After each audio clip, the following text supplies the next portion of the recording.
Con à, mau vào đấy. Nhóc thúi kia tới rồi à, đừng có né, đến đây cho chị cắn một miếng. Mẹ! Sao thì heo à, em đừng có chọc nó nữa. Nó thích em lắm đó, nó ở nhà hay nói với cô nó hay theo em ở trong phim. Chị biết là chị đẹp hơn Minh Tinh luôn mà. Bác Cưng à, em nói đi, em thấy chị làm thằng Tiên tỷ tỷ trong cái phim nào vậy? Làm anh ở trong phim mà, thích ăn thịt con nít. Đợi mẹ em đi rồi chị ăn em.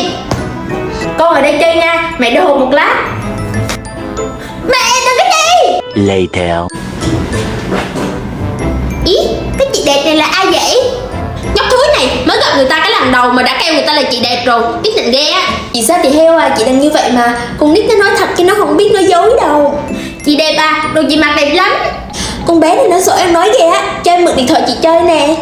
Gần đây các bạn nhỏ rất thích chơi game Ocilite này. Em xem phong cách ăn mặc trong này rất là dễ thương. Em thích truyện tranh lắm có đúng không? Có thể làm thành hình dáng từ các nhân vật trong này nữa. Cô có thể cài đặt làm hình nàng đẹp mắt nữa. Em nhìn xem siêu cute luôn nè. À đúng rồi, con bé này là con của ai vậy? Con của cô đó. Bé à, em xinh quá, không có giống mẹ em chút nào hết trơn á. Cái gì? Cái bà già này, ý bà nói là mẹ tôi xấu hả?